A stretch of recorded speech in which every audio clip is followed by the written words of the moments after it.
Fala pessoal, Eduardo Custódio, feliz demais. Hoje vou entrevistar um ícone da música cristã brasileira, que tem uma história linda, de muitos anos.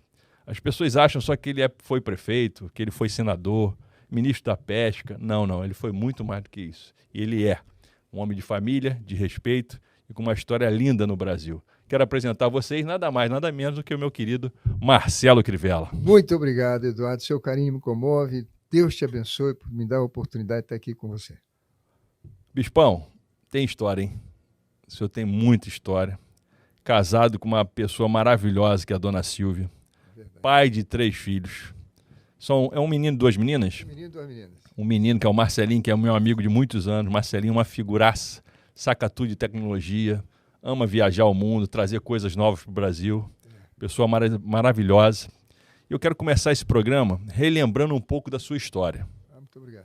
E eu te conheci através de um amigo em comum, que produzia alguns CDs, algumas músicas para ti, e viajou o Brasil todo com você, com uma super banda. Isso. Ele falava, Custódio, você tem que conhecer o Bispo tem um trabalho bonito pelo Brasil todo, ele tem um projeto no Nordeste que ajuda milhares de crianças na Bahia, lá em Irecê. Você tem que conhecer esse cara, isso há 20 anos atrás, 1990. Então as pessoas não conhecem, às vezes não lembram de quem é o Crivella. Crivella não é só o político. Crivella é um cara que faz muito pela sociedade. Né? Não estou aqui rasgando seda, não. Obrigado, Eduardo. Porque eu acompanhei na década de 90. E lembro, no primeiro ano, em 1991, teve um mega show onde Faustão, Raul Gil, todos os grandes artistas da época do Brasil, Chitãozinho, Chororó, todos apoiavam o Projeto Nordeste. Verdade. Que você... Conta um pouquinho do Projeto Nordeste. Eduardo, foi um momento muito bonito na minha vida, porque eu voltei depois de estar 10 anos na África para trazer a tecnologia de Israel para o semiárido brasileiro, uma ideia do Bispo Macedo. E aí precisávamos de recursos. Eu tinha gravado primeira fita cassete com uma música chamada Perfume Universal, que vendeu 1 milhão de fitas cassetes. Então, pronto, o recurso viria da música. E foi assim que o Faustão, o Raul Gil, o Silvio Santos, o Gugu, o Chitãozinho Chororó, como você lembrou muito bem, me ajudaram, prestaram depoimentos. Eu fui cantar nas televisões, fiz show pelo Brasil inteiro. O Val, esse rapaz que falava bem... Val Martins do Yahoo. Val Martins do Yahoo.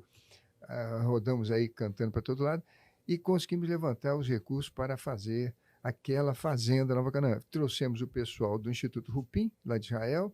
Vários agrônomos foram morar conosco lá no sertão e aí irrigamos 100 hectares. E a partir daí, uma escola, na minha época eram para 300 crianças, hoje são 700 crianças, muita gente trabalhando lá, centro de odontologia, de médico. Jiu-jitsu, artes marciais. Mas o que pegou mais foi o futebol. Você sabe que o time da Fazenda Nova Canaã, chamado Nova Canaã, eles têm o Sub-16 e o Sub-20. E disputam o campeonato baiano.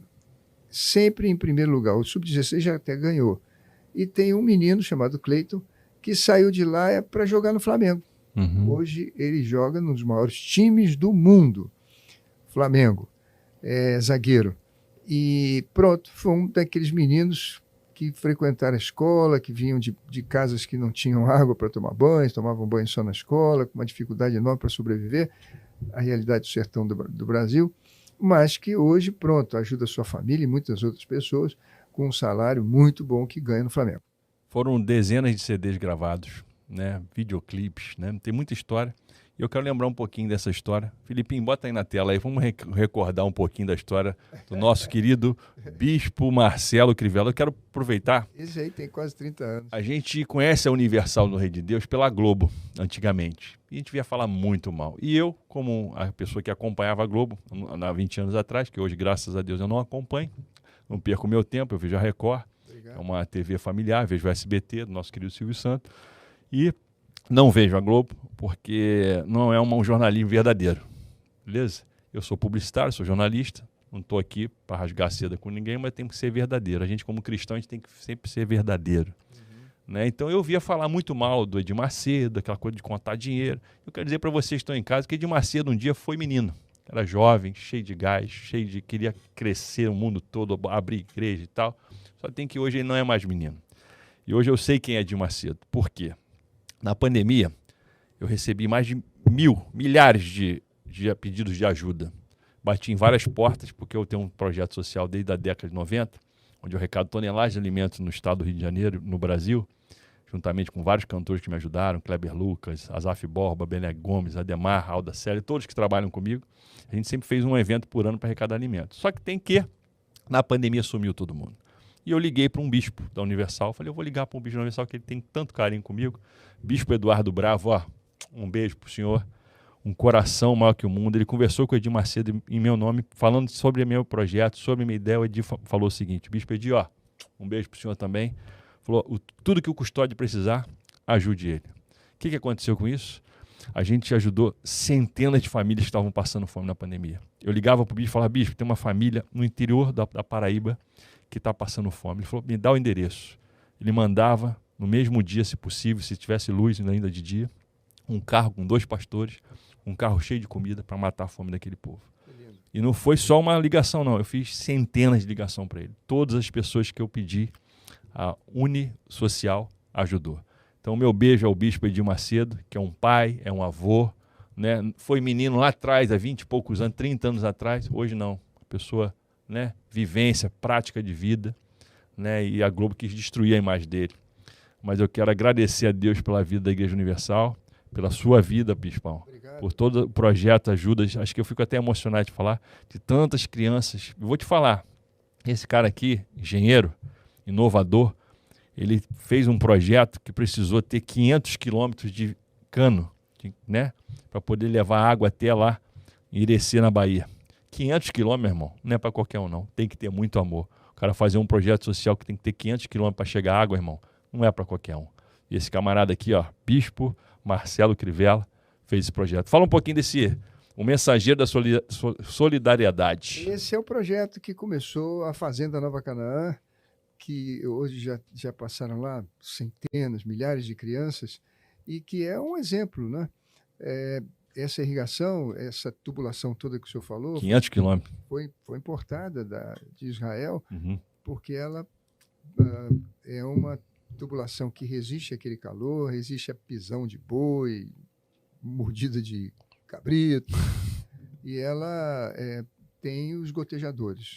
E ela fica entre 2 reservatórios que nós criamos lá para gotejar a água já com fertilizante no pé do feijão, ou da melancia, ou da fruta de conde, enfim, o que a gente for plantar lá. O solo é muito bom, mas por falta de água a gente precisava fazer os poços, criar as represas e da represa para o pé da planta gotejar. Nós não temos água suficiente para fazer por aspersão. São feitos no centro-oeste, quando tem muita chuva, tem muita água. É feito um outro tipo de irrigação. E pronto, deu certo, e a fazenda sobreviveu, e muitas pessoas, milhares e milhares de pessoas ao longo desses quase 30 anos têm se beneficiado, quase não, 30 anos. E um exemplo desses é o menino que está jogando hoje no Flamengo, que chegou lá também como uma criança de uma família muito pobre, muito humilde. A fazenda tem os ônibus que trazem as crianças de manhã, eles tomam café, fazem a aula, depois almoçam, fazem a aula à tarde, tomam banho, todo o uniforme é lavado e passado na escola. A casa deles, na maioria das vezes, não tem água. E voltam de tarde sempre levando um saquinho de pão para a família. A fazenda tem uma padaria. Maravilhoso. Então são hoje 700 crianças que, ao entrarem nos ônibus, passam na fazenda e levam para os seus irmãos, ou para a mãe e pai, sei lá, quem precisar, um saquinho de pão. É uma obra tão bonita que fica lá no sertão da Bahia. Agora, o mais interessante, Custódio, é que quando eu cheguei lá, se você me permite, claro, o pessoal da região dizia assim, Crivella, a terra é boa, o céu é que não presta. E eu dizia, mas não pode ser uma coisa dessa, o céu não presta. Deus não cria nada que não presta. Não presta porque não chove. Aqui a gente passa uma seca danada e perde tudo quando planta porque não tem chuva. Pois bem, eu então, o Eduardo Custódio, quando comprei essa terra, são 500 hectares, vi que tinha uma rede de transmissão da Coelba, Companhia de Eletricidade da Bahia, passando no meio da fazenda, e olhei para aquela rede de transmissão e disse assim, meu Deus, talvez uma criança suba aí, possa se machucar, vou procurar outra terra. Não tinha, só aquela que tinha viabilidade, o restante estavam todos endividados no banco. tive que comprar aquela mesmo. Mas era Deus. Uhum. Por quê?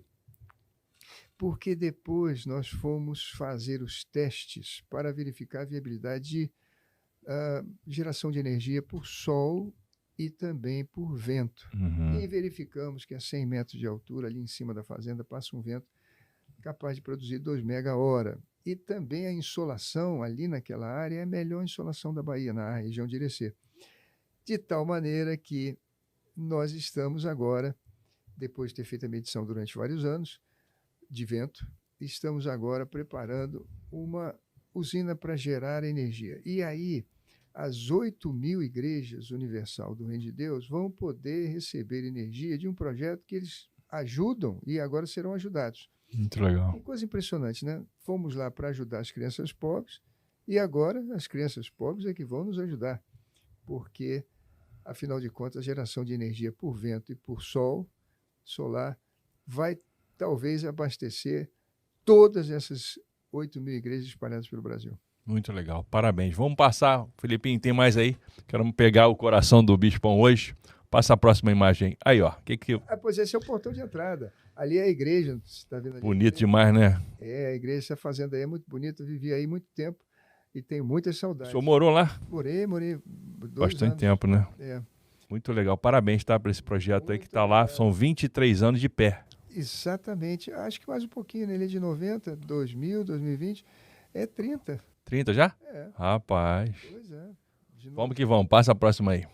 Não, perdão, você tem razão. 99.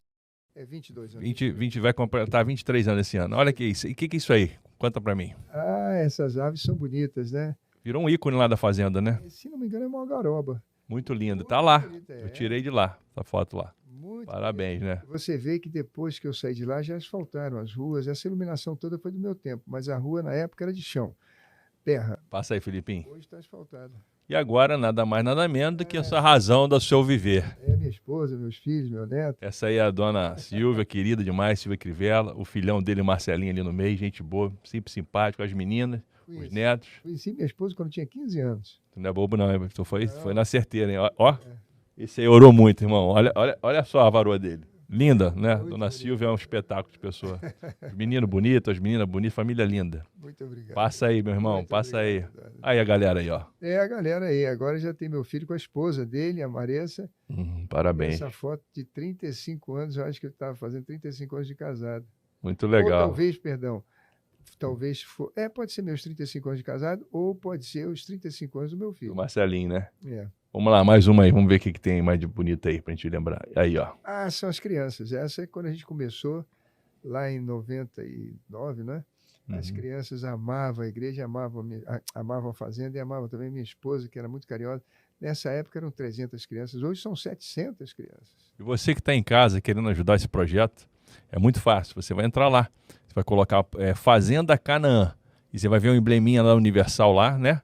Fazenda Nova Canaã. Fazenda Nova Canaã. E você ajude, você quer ajudar um projeto, ó, nota 1000, eu assino embaixo, porque a igreja tem ajudado muitas vidas, não só lá, em Irecê, na Bahia, mas em todo o Brasil. E eu sou testemunho vivo que na pandemia a gente ajudou milhares de pessoas através da Uni Social.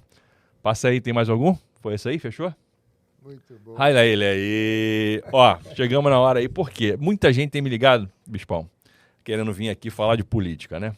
Por que eu te convidei? Primeiro porque você tem uma história, né? Você fez um papel social muito grande, ficou conhecido nacionalmente por todos os grandes artistas do Brasil. Todos sempre te apoiaram, porque você fez um projeto social. Você começou antes, nem pensava em ser político. E depois, com esse projeto social, você aproveitou, né? Porque você estava com um nome muito bom no Brasil para tentar, com a caneta, ampliar os projetos que você já fazia. E aí, você começou como senador, foi? Foi. 2 mandatos como senador da República? Exatamente. Foi forte, hein?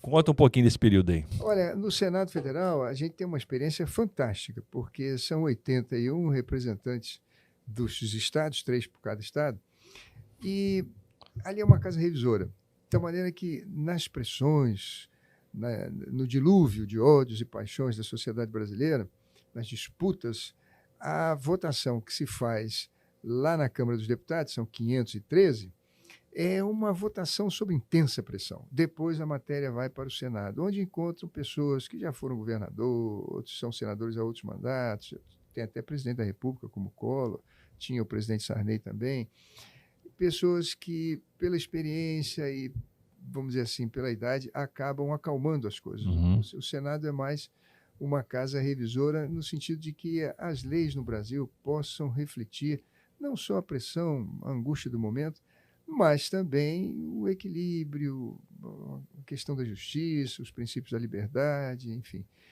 E foi uma experiência enorme. Ali no Senado eu tive a oportunidade também, sabe, Eduardo? Uhum. Você estava falando do seu pai, o carinho que você tem pelo seu pai. O meu pai era uma pessoa fantástica. Mas ele, quando eu perguntava como era o nome do meu avô, ele dizia para mim, não, você não tem avô. E eu dizia, mas por que eu não tenho avô? Toda criança tem. Ele falou, porque eu não tenho pai. Se eu não tenho pai, você não tem avô. A história do meu pai era o seguinte, a mãe dele nasceu em Macaé. Era uma indiazinha muito linda. E naquela época a cidade de Macaé não tinha muitos recursos. Então ela veio para o Rio de Janeiro para trabalhar como empregada doméstica e encontrou um emprego na casa dos Crivellas, uma família italiana muito rica que morava na praia de Botafogo. Ali, o meu avô, Roberto Crivella, engravidou a minha avó, empregada doméstica, 3 vezes, ela se chamava Celina, mas não reconheceu. De tal maneira que meu pai ficava sempre, ele sabia que era o pai dele, mas sofria o desprezo, porque o Sheito era um homem importante, uma família rica, não ia casar com a empregada doméstica. Pois bem, só que depois, quando tinha muita idade, foi que ele reconheceu, e por isso eu tenho esse nome. Mas o fato é que quando eu cheguei ao Senado, eu fui verificar que no Brasil, de 2 milhões de bebês que nasciam por ano, 600 mil não tinham pai declarado. Na vastidão desse nosso território, estou falando de 2004, 2005, a mulher tinha o filho, ia no cartório, e o sujeito dizia, cadê o pai? Ele não quis vir. Então, vou botar pai não declarado. Ela dizia, então o que eu faço? Porque ele é o pai. Então vai no fórum. O que é fórum? É o lugar onde fica o juiz. Onde é que fica? Fica ali perto da prefeitura, normalmente é assim. Lá ela ia no juiz, o juiz intimava o rapaz que voltava e dizia, eu não sou o pai, nem conheço essa moça. Quando surgiu o exame de DNA, os juízes ainda tentavam que ele fizesse, mas eles não faziam, porque pela lei brasileira você não é obrigado a apresentar prova contra si. Nós apresentamos um projeto lá no Senado que mudou tudo isso. Inversão do ônus da prova. O juiz considera a palavra da mulher como verdadeira, se ela mentia, 2 anos de prisão, falso testemunho, e o rapaz vai fazer o exame de DNA para provar que não é. Ao invés de ele provar que é, ele faz para provar que não é. Portanto, não colide com a lei. É a inversão do ônus da prova. Você sabe, rapaz, que graças a esse projeto foi aprovado depois de 10 anos, hein? E hoje não existe mais criança sem pai declarado. Muito legal. Eu acho que eu prestei uma homenagem ao meu pai. Quando eu era prefeito do Rio, surgiu esse caso na minha gestão. Uma menina, aqui no Rio de Janeiro, nascem por ano mais ou menos umas 80, 90 mil crianças.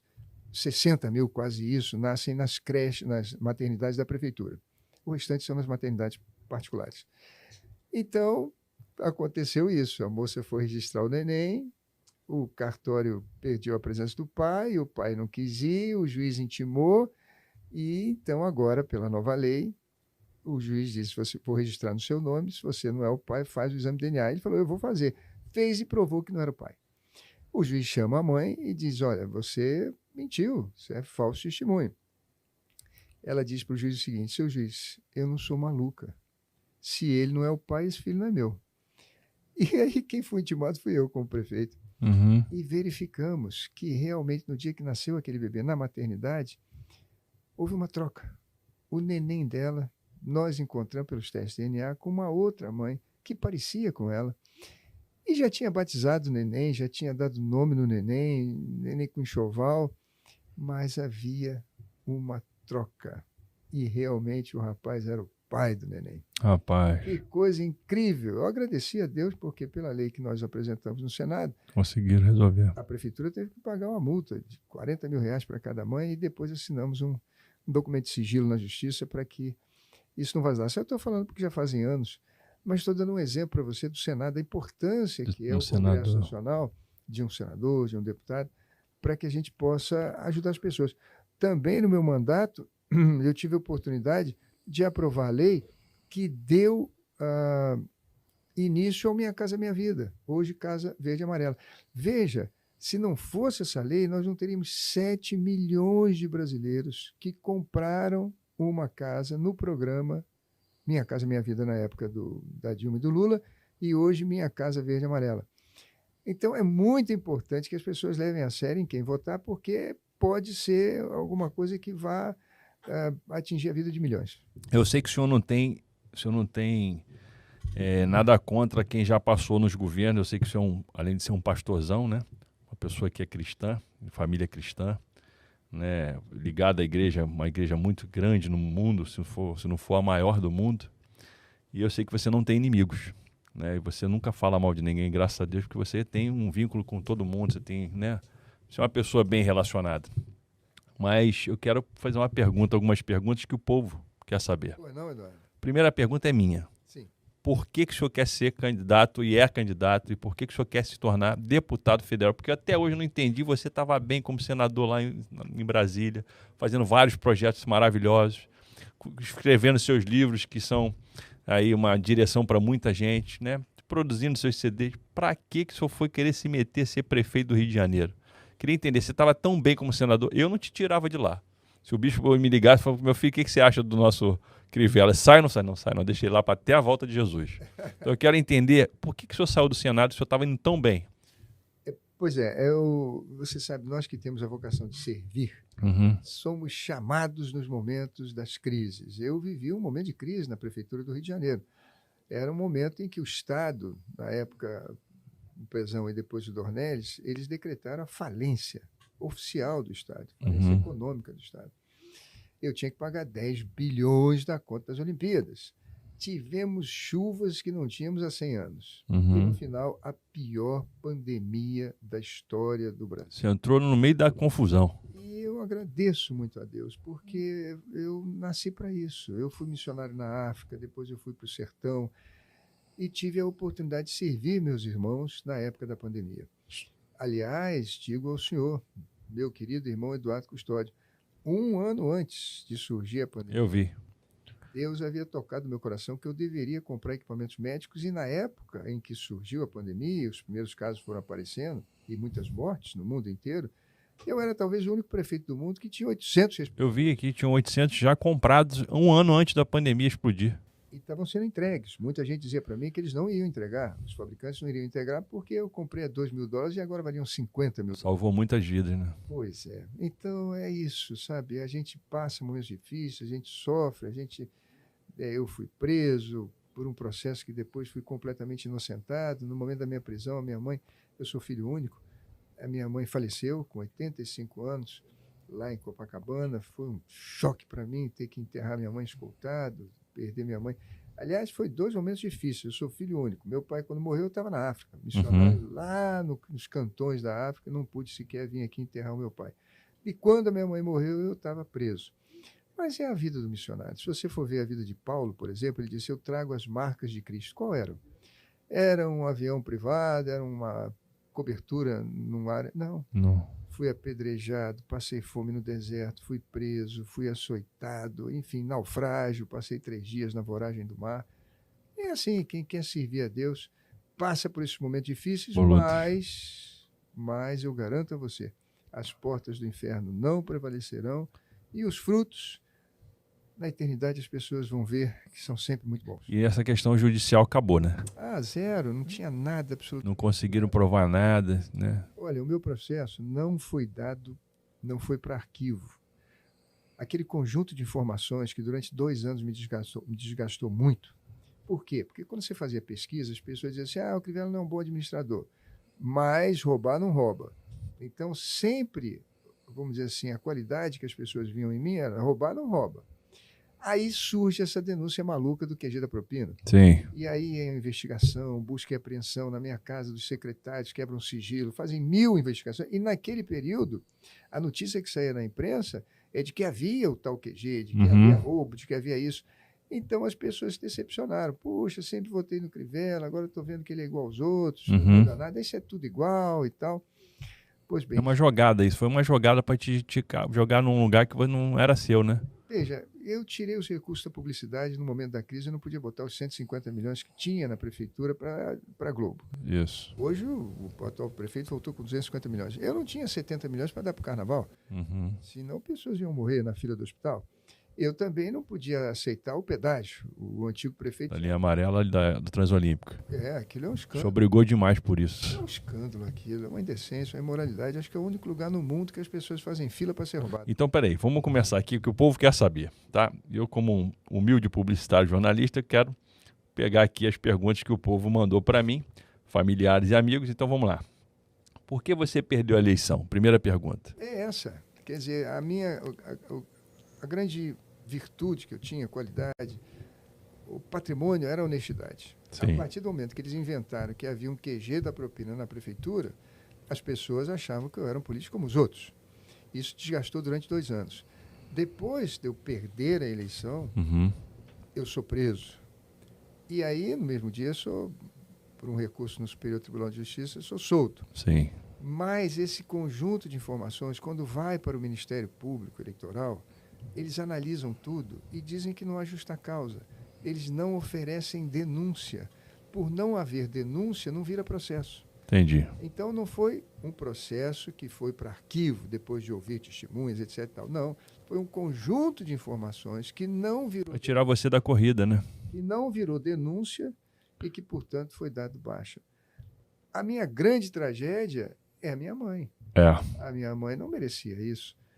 Então, foi o momento mais difícil que eu passei, porque você está preso, de repente vem a notícia que a sua mãe faleceu. Mas tu tem um propósito, né, Bispão? Tu tem um propósito e pode ter certeza que nada acontece por acaso. Eu fiquei tetraplégico no acidente e as pessoas do mundo todo, todos os médicos diziam que nunca mais na vida eu poder mexer nem os braços, nem as pernas, nem nada. Eu fiquei durante 5 anos sem mexer nada do pescoço para baixo. E hoje eu posso entender que toda a luta, toda a dor, todo o choro tinha um propósito para me tornar a pessoa que eu me tornei, sabe? E ser um exemplo aí, dizem que eu me tornei um exemplo de superação e de pessoa que não desiste nunca. Se hoje eu estou aqui entrevistando o Marcelo Crivella, que é uma pessoa que tem uma história linda, né? O cara saiu lá da África, o cara foi para a África, o cara estava bem, o cara estava como pastor da Universal. E aí deram a missão para o cara ir lá para a África, onde ninguém quer ir. O cara foi lá, revolucionou lá, fez tudo que você fez lá com a sua família. Depois voltou, veio para a Sequidão de Irecê, na Bahia. Então, né, você fez tudo aquilo que pouca gente quer fazer. E hoje você está aí. Você está aí. Você.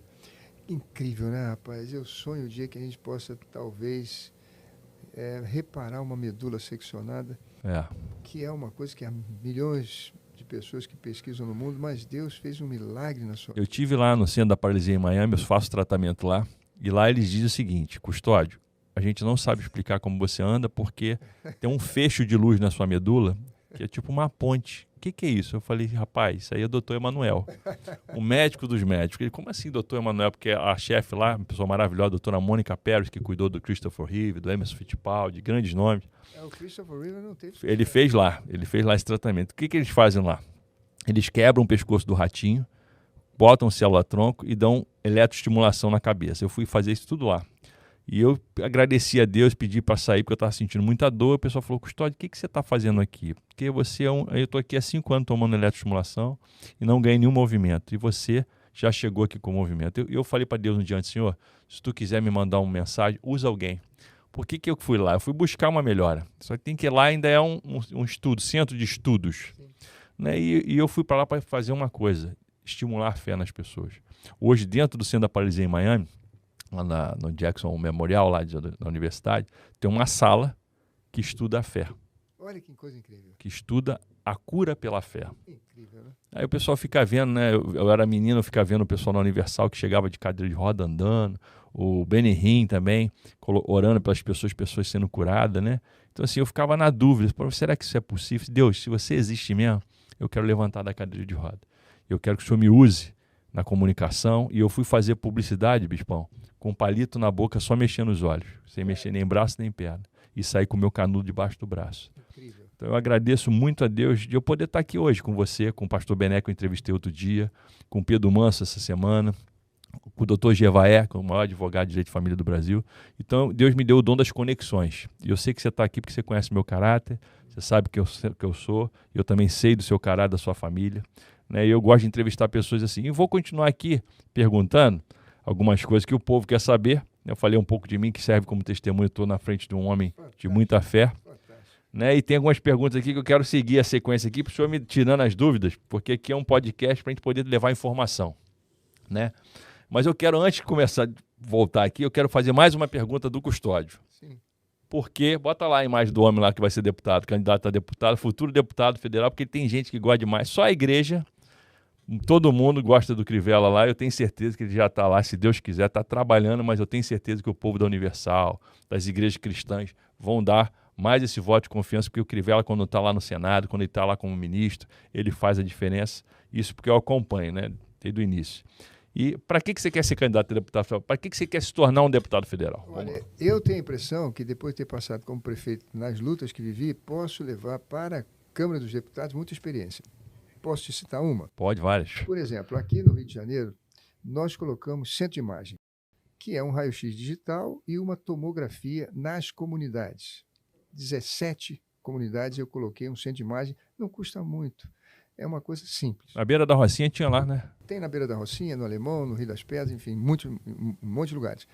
E aí, o que acontece com essas máquinas? Elas são ligadas a centros de, vamos dizer assim, de médicos que são pessoas radiologistas que fazem a análise daquele seu exame e podem diagnosticar um câncer precoce, pode diagnosticar uma pneumonia viral no pulmão e te salvar da Covid, ou um tratamento especial num caso de acidente, num tiro, enfim. São centros espetaculares para comunidades onde nós temos baixo índice de desenvolvimento humano e social. Não custa muito, o médico não precisa ficar ali, apenas um técnico, e se faz esses exames rapidamente e, por serem todos eles digitais, vão para o centro de análise. Acho que isso vai acabar, eu diria a você, com pessoas morrendo precocemente por causa de... O senhor foi muito sempre, desculpa cortar o senhor sempre foi muito preocupado com a saúde, né? O seu foco sempre foi trazer saúde para a população, né? Eu acho que, sabe aquilo que Jesus falou? Eu tive fome e não me deste comer. Eu sou o ministério aí ajudando as pessoas a não morrer de fome. Tive nu e não me vestiste. Estive preso e enfermo e não cuidaste de mim. Eu acho que é isso, quer dizer, quem é o nosso Jesus? O nosso Jesus é quem está doente, quem está com fome, quem está nu, quem está preso. São para essas pessoas que a gente deve dedicar a vida. E acho que essa experiência que deu certo comigo, eu posso levar os deputados, posso levar o ministro da Saúde e ajudar. Agora, tem coisas que eu fiz, por exemplo, na época que estava no Senado, que quando eu fui embora de lá, parou. Uma coisa é o Estatuto dos Animais. Eduardo Custódio, o Estatuto dos Animais é muito importante. Por quê? Porque vai fazer com que a lei reconheça que os cachorrinhos, os gatinhos, os pets são seres sencientes, não são objetos. Eles têm sentimentos, eles sentem saudade, eles sentem tristeza, eles sentem raiva, e possa, sim, as pessoas incluí-los como um membro da família e poder declarar no imposto de renda despesas com vacinação, castração, cirurgia. E as pessoas gastam muito. Muito legal isso aí. Pois é. Rapaz. Isso é um projeto que o senhor tem para levar? Eu apresentei quando estava no Senado em 2015. Mas não foi para frente. Não, ele passou pela Comissão de Constituição e Justiça, na época um relatório do Anastasia, que foi governador de Minas, hoje é ministro do TCU, foi aprovado. Mas parou. Eu acho que pelo pessoal da vaquejada da Bahia e da Briga de Galo, porque ali prevê sanção para, vamos dizer assim, pessoas que fazem maus tratos aos animais, eles fizeram um requerimento para passar numa outra comissão, em vez de mandar para a Câmara, a coisa parou. É preciso eu voltar lá e conversar com eles. Como esse projeto, tem alguns outros que eu comecei e que, infelizmente... Por exemplo, a lei do garçom. Eduardo Custódio, você sabe que quando você vai no restaurante e dá uma gorjeta para o garçom, nem sempre fica com dinheiro. Não, eu fico sabendo disso. O dono do restaurante diz assim, você recebeu essa gorjeta por quê? Porque o cozinheiro cozinhou, porque o jeito de estacionamento também parou, porque eu aqui aluguei o salão, montei os equipamentos. Mas essas despesas já estão no custo da alimentação. No custo do prato já está o lucro, já está o cozinheiro, já está o aluguel, a água, a luz, etc. A gorjeta é do garçom. São milhares e milhares e milhares de ações na Justiça do Trabalho. Então, essa lei da gorjeta que eu apresentei foi aprovada no Senado. Ela foi para a Câmara, foi apresentada pelos deputados e só está faltando entrar em pauta para ser votada no plenário e virar lei, vai acabar com um problema imenso dos garçons. E eu acho que, como sou o autor da lei, vou ter toda a autoridade e interesse também de defender os garçons na Câmara dos Deputados agora e fazer isso tornar-se muito bom. Uma lei. Então, tem várias coisas que ficaram nesse negócio que acho que, voltando como deputado, vou poder resolver. Muito legal isso aí sobre a questão do deputado e sua prática de vida lá no Senado, né? Que você vai poder... Como prefeito, né? E como prefeito você tem muita prática. Agora, o que passa na sua cabeça em questão das emendas? Se eu for eleito deputado federal, o senhor tem uma prioridade nas suas emendas? Botar tudo em equipamento para os nossos hospitais. Por exemplo, muito legal. As pessoas ficam idosas e essa bolinha que a gente tem no olho, cristalina, fica opaca. E a gente não enxerga mais. É preciso ter um microscópio fabricado na Alemanha, da Weiss, que tire aquela bolinha, aquele cristalino e coloque uma lente. Provado no mundo inteiro, não tem contraindicação, é uma coisa que todo mundo faz. Nós precisamos ter um microscópio, nós precisamos ter o centro. Esse microscópio custa quanto? R$800 mil. Quanto que um deputado tem de emenda? Uns 15 milhões, 16 milhões? Puxa vida, a gente pode colocar em todos os hospitais da Baixada, do interior e em clínicas também, esses equipamentos para que ninguém mais fique cego porque está com catarata. Eu me lembro, conversando com as pessoas na rua, uma senhora disse assim para mim, Crivella, já não passo nem mais batom. Porque eu saio na rua, as minhas amigas dizem assim, ué, onde é que é a festa caipira? Você está de bigode? Outra disse, eu vendo sacolé, cai tudo na pia, não consigo mais encher o saquinho. Por quê? Por causa de uma lentezinha pequenininha que ela precisa usar. Quando está na clínica particular, você vai pagar 5 mil, 6 mil por cada olho. Quanto é que é a tabela SUS? R$2.000. Então, nós precisamos usar esses R$2.000 para os prefeitos que fizerem a catarata, então já tem o equipamento, ser ressarcido pelo governo federal e operar sem limite os idosos do nosso estado. Uma coisa muito legal, sabe, Crivella, que eu não concordo. Outro dia eu ficava muito tempo preso em casa porque eu não podia ir para a praia sozinho, ando de muleta, aquela coisa toda. Eu fui atrás de um veículo triciclo. Eu comprei uma moto triciclo e eu vou hoje para a praia e consigo passear na Praia do Recreio, aqui na Barra e tal. E eu tô às vezes na praia lá e tem um monte de vendedor ambulante. Daqui a pouco eu vejo um carro da prefeitura vindo, sacudindo geral, pegando, batendo as pessoas, jogando a carrocinha de pipoca dentro do carro da prefeitura. E aí eu peguei minha moto, fiquei muito revoltado com aquilo, de ver o pessoal tomando aquilo, o povo pobre, carente, que juntou R$800 para comprar uma carrocinha, o cara vai lá e toma a carrocinha. Eu sei que a pessoa tem que ter a documentação, na subprefeitura fazer, mas muitas das vezes o cara nem sabe que tem que fazer isso. O cara compra com a intenção de botar comida de casa. Sabe o que eu fiz, Crivella, outro dia? Eu peguei a motinha e fui avisando, gente, mete o pé que tá vindo a prefeitura aí. E fui com a motinha na aula avisando todo mundo. Por quê? Eu não consegui ver aquilo me doeu. Eu vejo gente de idade lá tomando costa do povo da prefeitura. E eu lembro que na sua época, quando você estava aqui, você era contra isso. Eu era contra, não deixei nunca bater e dei 10 mil autorizações que a gente chamava de ambulante legal. 10 mil ambulantes foram à prefeitura, foram recebidos pelo prefeito no palácio da cidade, a gente dava um lanche para eles vinham todo arrumadinho, depois de ter prestado os documentos e a prefeitura ter autorizado o local de trabalho deles. Claro que a gente não podia botar um sujeito vendendo, por exemplo, Havaiana na porta de uma sapataria. Sim. Aí não dá. Ou vendendo calcinha na porta de uma loja de roupa íntima de mulher. Aí também não dá porque prejudica o comércio. Mas a gente espalhou eles pela cidade inteira, 10 mil pessoas passaram a ser ambulantes legais, ter como sobreviver. São aposentados, são pessoas que não se formaram, pessoas que tiveram passagem na polícia, hoje não conseguem emprego, e que hoje, agora infelizmente, eu tenho visto também que hoje a Guarda Municipal, orientada pela atual administração, tem sido dura, tem tirado as pessoas. Eu acho que, desculpa cortar o senhor, acho que falta educação, ensinar a pessoa. Ó, meu irmão, você não está com documento.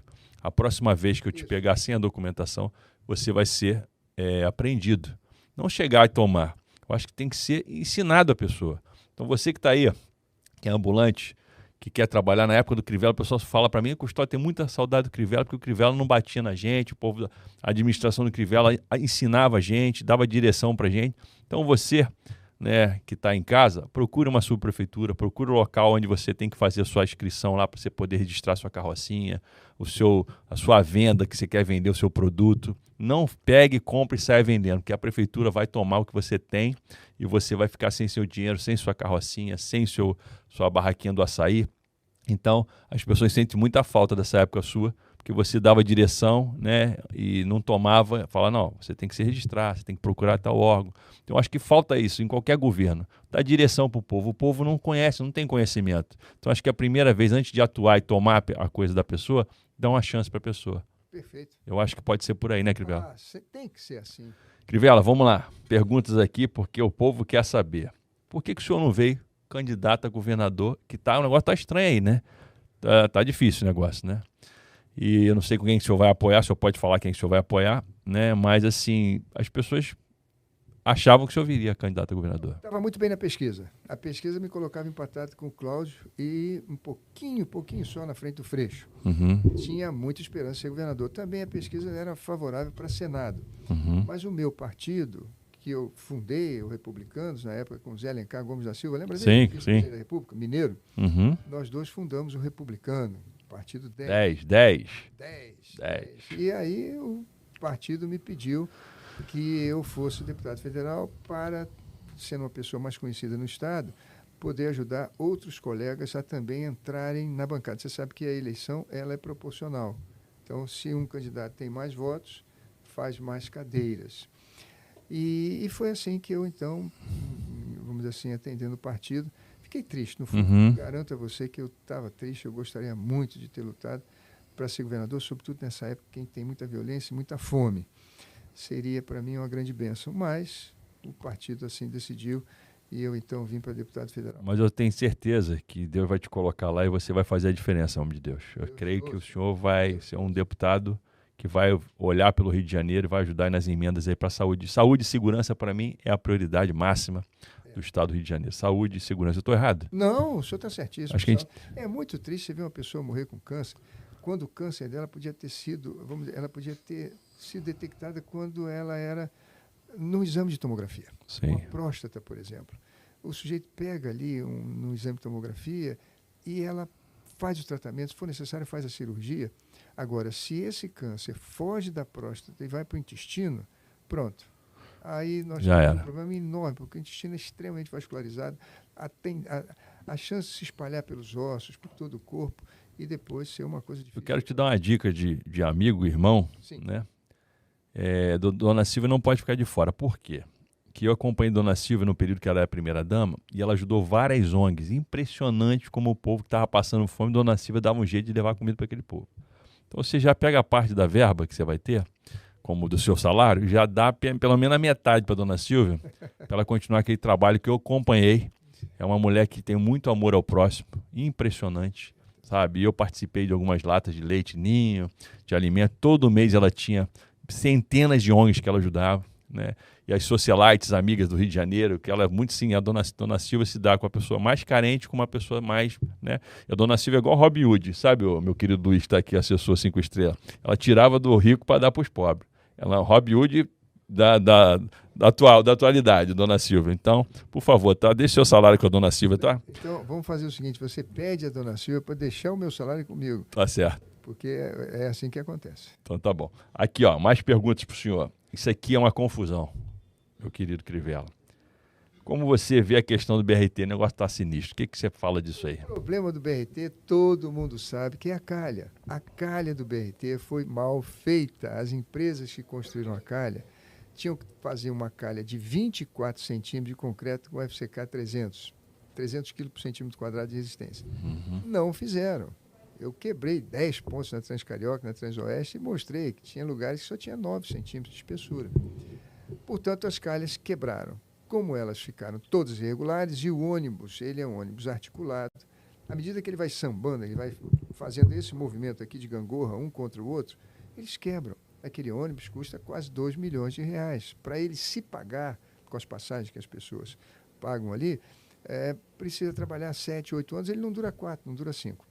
Então, o que a gente tem que fazer? Chamar as empresas que não fizeram o que estava previsto no projeto e mandar elas fazerem. Foi o que eu fiz no passado. Infelizmente, a atual administração não continuou os processos contra as empresas que não realizaram a obra de acordo com o que foi pago o projeto que foi contratado. E fez a encampação. Quando se faz a encampação, se dá a desculpa para o povo, para o contribuinte, de que, bom, agora é nosso, nós encampamos, então vamos consertar. E aí nós estamos pagando de novo o que nós já pagamos no passado, que não foi feito corretamente. 700 milhões, um BRT que custou 4 bi, agora nós, cariocas, nós contribuintes, vamos pagar mais 700 milhões para fazer de novo aquilo que tinha que ser feito certo. E quem tinha que fazer não éramos nós, eram as empresas que foram contratadas, infelizmente não foram fiscalizadas, infelizmente teve problema de propina, 1000 denúncias, mas o fato concreto é que elas tinham que voltar e fazer a coisa certa. Portanto, nós agora vamos pagar de novo para que as pistas do BRT possam fazer com que os ônibus voltem a ser viáveis economicamente. Senão, vai colocar ônibus novo, mas vai quebrar de novo em 3, 4 anos, não vai conseguir sequer pagar os ônibus, porque o preço deles não vai ser ressarcido pelas passagens. Tá, esse era um assunto que o pessoal reclama, está sofrendo, a população carioca está sofrendo demais, tá? Não sei, eu quero mandar um alô aqui para a gestão atual mesmo. Meu irmão, pelo amor de Deus, ajuda esse povo que está tão sofrendo. Pessoal pendurado, sem ar-condicionado, parece uma sauna. O povo está sofrendo demais, sabe? O dono da empresa pode encampar, mas ele não vai comprar ônibus. Por quê? Porque bota para andar em cima daquelas calhas horrorosas, as estações também. Olha, aquela estação custou 30 mil reais um metro quadrado. Eu pergunto ao Eduardo Custódio, se você quiser comprar um apartamento e você tem 30 mil para pagar o metro quadrado, você pode comprar uma cobertura na Vieira Solto. Sim. Não é um primeiro andar nem segundo, Sim. É a cobertura, 30 mil reais metro quadrado. Como é que aquela estação custou tão cara? E estão todas quebradas. Muito triste isso, né? É muito triste. Para onde está indo esse dinheiro, né? Só Deus sabe. Vamos aqui, prefeitão. Meu deputado federal, futuro deputado federal pelo estado do Rio de Janeiro. Irmãos, ó, pessoal da Universal, pessoal das igrejas, irmão, o cara tem know-how. O cara foi senador, 2 mandatos. O cara foi ministro da pesca. O cara foi prefeito do Rio na hora da bomba nuclear. Aí tem uma pergunta aqui que tem tudo a ver comigo, porque eu, graças a Deus, pela amizade que eu tenho com vocês, com a família de vocês, com as pessoas da igreja, né? A gente perturbava você, o seu gabinete.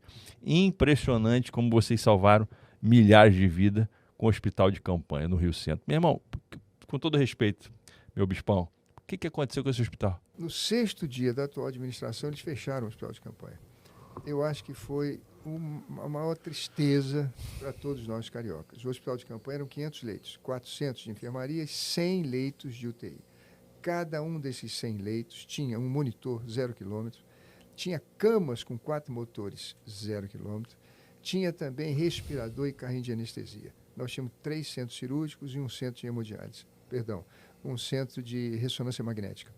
Esse centro de ressonância magnética com um tomógrafo de 256 canais, ou seja, um tomógrafo com a qualidade de um tomógrafo do Albert, lá de São Paulo, ou do Sírio-Libanês, que trata as pessoas mais ricas do meu país, inclusive o presidente da República. Era nesse padrão o hospital de campanha.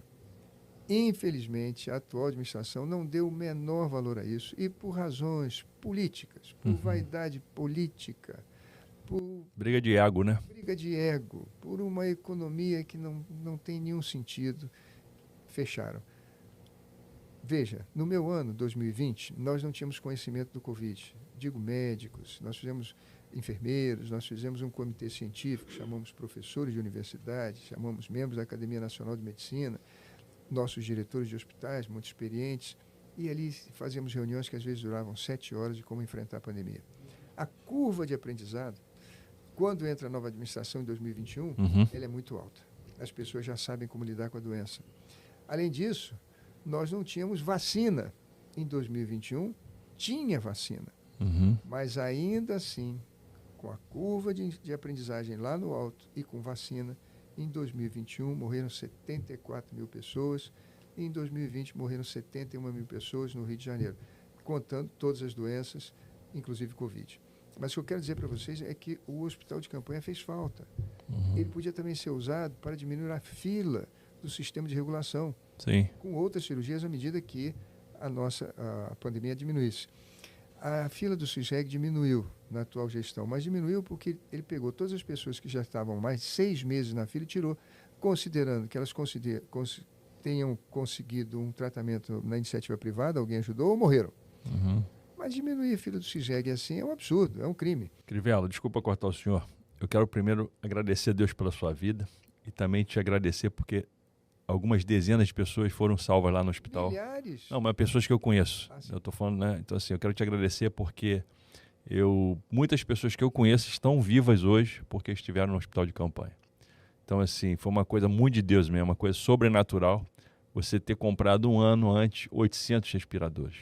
Salvou muita gente. Eu fiquei preso em casa como um bicho, com medo de morrer. Eu fiquei 2 anos dentro do apartamento, preso, eu, meu pai e minha mãe. Graças ao bom Deus, não pegamos, né?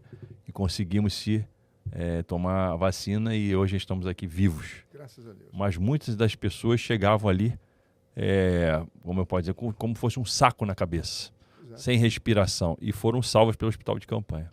Né? É engraçado que foi o único hospital de campanha feito pelo município que as pessoas foram atendidas, que a maioria de São Gonçalo e outros os hospitais foram montados, mas ninguém foi atendido.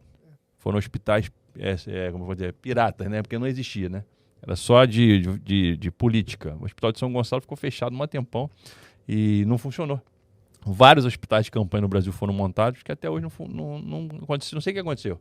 Nada acontece. Então, o do Rio de Janeiro funcionou. Graças a Deus. E graças a Deus eu quero te dar os parabéns porque muitas pessoas da minha família e amigos foram salvos para aquele hospital de campanha. Que Deus te abençoe, tá? Muito obrigado. E te continue te dando sabedoria, que você possa fazer a diferença lá em Brasília. E eu peço aqui, né, eu tenho muitos amigos que são candidatos a deputados federais, que têm caráter também, que são pessoas... Eu não posso pedir diretamente voto para o senhor, porque eu sou publicitário, mas me faz gosto o senhor estar lá. Muito obrigado. Pela pessoa que você é e pelas vidas que você salvou. Muito obrigado. E aqui, vamos aqui. Tem mais aqui, para fechar, que tem umas 3 aqui bonitas. Como é que você está vendo a crise na saúde atualmente? Olha, a crise da saúde, me parece que é uma coisa extremamente administrativa, porque voltaram às OS que saíram, na minha época, depois de um amplo processo com direito de defesa. Saíram com inidoneidade e hoje estão com 2,5 bilhões de orçamento. E já estava provado que não tinham capacidade. Falta médico em muitas das unidades, faltam enfermeiros, tem atraso de salário, uma confusão enorme. Fecharam também 40 leitos de UTI que eu tinha aberto no Albert Schweitzer. Transformaram em leitos de enfermaria. Isso faz uma falta, a gente não pode imaginar. Tiraram tomógrafos que eu tinha colocado em todas as unidades. Também não deram atenção aos tomógrafos das comunidades, que salvam pessoas com exames preventivos. Nós temos no depósito, pagando aluguel, porque o depósito não é nosso, diversos equipamentos de raio-x digital que compramos, que é nosso, que estão lá na caixa. E nas clínicas de saúde da família, tem os analógicos, que não têm a qualidade dos nossos, e são alugados. E a prefeitura até agora não trocou. Quer dizer, por que nós estamos pagando aluguel de um que tem baixa qualidade, se nós temos o nosso, que tem alta qualidade, e estamos pagando aluguel para o nosso ficar num depósito que não é nosso? Essas coisas realmente fazem com que a saúde tenha problemas. As pessoas reclamam muito. A vantagem agora da prefeitura é que a mídia é uma mídia amiga, é uma mídia que recebeu aí 250 milhões de reais de publicidade, coisa que eu não tinha para dar. E vou dizer uma coisa para o senhor, mesmo que tivesse, não ia dar, porque a gente tem fila de pessoas precisando para fazer, por exemplo, catarata. Eu operei 50 mil cataratas. Olha, Eduardo, deixa eu te falar uma coisa, me permita aqui rasgar meu coração. Sim. Eu tive que tirar recurso da publicidade, eu tive que tirar recurso do carnaval, eu acabei com o pedágio, tive que mover, vamos dizer assim, um processo disciplinar contra as OS. Teve que brigar com muita gente, muitos interesses, né? Aí, rapaz, eu acabei preso. Mas eu pergunto, com esse dinheiro, eu abri as escolas dia de sábado para as crianças pobres tomarem café da manhã, fazerem reforço escolar e almoçar. 21 mil crianças vinham. Eu comprei uniforme para todas as 1.650 escolas que nós temos no município, todas receberam uniforme. Eu abri internet gratuita para todas as 1.650 escolas. Coloquei café da manhã. Por favor, no dia que você estiver perto de uma criança que estuda na rede pública, você pergunta, vem cá, o café da manhã melhorou ou piorou? ouça o que as crianças vão dizer. Eles não entendem nada de política, não sabem quem é o prefeito. Mas de comida eles entendem. Mas de comida eles entendem. Da barriguinha cheia. E o mutirão de cirurgia, que eu operei mais de 50 mil idosos. E os mutirões que a gente fazia, cirurgias à noite nos hospitais, tudo isso acabou. Voltou o pedágio, voltou o recurso da publicidade na Rede Globo, voltou o dinheiro do carnaval, voltaram as OS. Mas o povo já não tem o que tinha antes. Eu quero dar uma dica de irmão, de amigo, né? Porque a gente confessa a mesma fé e com certeza você tem discernimento, sabedoria, porque você mostrou durante a sua caminhada que quando o senhor se eleger, o senhor chame as pessoas que estão fazendo o que estão fazendo e chame para perto. E como deputado federal, o senhor pode chamar Eduardo Paes, toda a galera dele, e se colocar à disposição. Por quê? A gente tem que fazer como Jesus. Sem dúvida. Né? Eu acho que o senhor lá dentro, o senhor vai estar com a caneta e vai poder ajudar muito o município do Rio de Janeiro, o estado do Rio de Janeiro com as emendas. E eu acho que a gente tem que deixar, né, quem está fazendo errado, né, para lá e a gente fazer o certo. Então, depois que você vira um deputado federal, você tem uma facilidade em fazer conexões, né? E eu, como filhão aqui, eu tenho 47 anos, eu não sou senhor, sou jovem, sou seu irmão. É verdade. Né? Eu sou um jovem, sou todo de cabelo branco, eu parei de pintar. A varoa pediu para parar, a primeira dama pediu para parar de pintar, então estou tô mais sério. Mas eu acho assim, né, Dona Silvia, você, Marcelinho, vocês são fáceis de conectar, vocês são as pessoas sábias, inteligentes, não gostam de brigar com ninguém. Chama essa galera para perto, Bispão. Tá bom. Chama essa galera para perto e esquece o passado e faça como Jesus, né? Ame seus inimigos. Eu sei que você tem essa pegada, sabe? Eu acho que você vai poder ajudar muito o município, o estado do Rio de Janeiro, independente de quem vai estar aí. Então fica a dica de irmão. Você tem toda a razão, não foi à toa que Deus transformou você num exemplo de fé e de cura que o mundo inteiro não consegue entender. E conta comigo para ajudar, né? Eu não tenho nenhuma ligação política com você, né? Eu te chamei aqui porque você foi um prefeito, você foi um grande senador, Obrigado. Você é um grande bispo, né? A Igreja Universal tem me ajudado nos meus projetos sociais. Quando eu preciso mandar alimento para alguém, na mesma hora o Bispão, em nome do Edir Macedo, me atende. Então esse dia aqui, para mim, é um dia de gratidão. É um dia de honrar você e a sua igreja. Porque durante muitos anos eu achei que a Igreja Universal fosse aquela igreja que a Globo falava. Eu quero pedir perdão. Muito obrigado. Quero pedir perdão porque eu, como jovem, né, um jovem, achava que a Igreja Universal era uma igreja que aprontava, que fazia, e ao contrário. Hoje eu sei que eu convivo com vocês, que vocês são a igreja que mais ajuda o próximo no planeta. Eu nunca vi uma igreja fazer o que fez comigo e poder ajudar centenas de pessoas no Brasil. E hoje eu tenho vídeos, pessoas me mandando, Eduardo, na pandemia você me deu de comida. Eu falo, eu tive a ajuda de um povo querido, Bispo Bravo e Edir Macedo, através do chefe da igreja, que é um avô, um pai, como eu falo, lá atrás ele foi menino, hoje ele é um avô, é um pai, e ele preza hoje, a Igreja Universal preza em ajudar o próximo. É une igrejas, né, que lá juntando a igreja, né, não tem mais confusão de briga. Antigamente Silas brigava com Edir brigava. Não, hoje não, tá todo mundo amigo, um só propósito, né, querendo ajudar o próximo. Eu acho bonito isso. Acabou aquela meninice de um brigar com o outro, um falar mal do outro. Tem a Unigreja agora. O Bispo Bravo, juntamente com o Edir Macedo, montou a Unigreja e está unindo as igrejas no Brasil para ajudar. Porque eu sou cristão, falo mal da Metodista. Eu sou cristão, mas falo mal da Batista. Eu sou universal e hoje acabou isso. As pessoas estão chegando, vendo que não vale a pena brigar. Então eu quero dar os parabéns, né? E falar aqui para você que julgou a Universal como eu julguei durante muitos anos. E a gente conhece andando, né? Eu tenho andado aí de 2020 mais próximo e eu nunca vi nada igual. Então, meu beijo mais uma vez ao Bispo Bravo, ao Bispo Edir Macedo. E obrigado por ter salvado tantas vidas de pessoas queridas minhas na pandemia. A minha gratidão e meu perdão a vocês de ter julgado vocês lá na década de 90, 80, porque a Globo falava mal de vocês, mostrava uma coisa que não era verdade. Eu não estou aqui, eu não estou ganhando nada do Bispo, não estou ganhando nada de Macedo. A única coisa que eu ganhei dele foi comida para quem precisava. Então, antes de fechar essa tarde aqui, maravilhosa com você, eu vou te pedir para você cantar um pouquinho de uma música sua, porque eu sou teu fã. Muito obrigado. Foram dezenas de CDs gravados. milhares, você pegava aquela grana toda de fita cassete, as pessoas têm que saber disso, de CD, investiu tudo lá num lugar seco, árido, que hoje tem lá quase milhares de crianças sendo cuidadas e tratadas, em Irecê, na Bahia, impressionante, não, era impossível chegar água naquele lugar. Esse camarada aqui, chamado Bispo Crivella, futuro deputado, se Deus quiser, levou água, comida, levou paz para um povo que vivia sem paz, mães chorando. Eu vi várias entrevistas de mães ali naquela região da Bahia chorando, que não tinham que dar de comida. E mais bonito, que eles não deram só comida. Muitas das pessoas receberam casa, armário, cama, né? Tinha mães que tinham 6, 7 filhos que não tinham que comer e hoje estão lá. Impressionante como eles são gratos a que vocês fizeram. E hoje aqui é a minha gratidão pela vida de vocês, não só do senhor, mas de toda a igreja, por ser o que vocês são. E vamos cantar para fechar com chave de ouro. Eu quero ouvir. Brasil, tem que ouvir esse coroa. Esse coroa aqui, bonitão aqui. Tem história na música cristã brasileira. Eu sou fã. Um beijo para Zaf Borba, Meu Pai na Fé, Ademar de Campos, Bené Gomes, Alda Célia. Mas a gente também não pode esquecer do Crivelão aqui, que viajou o mundo todo cantando.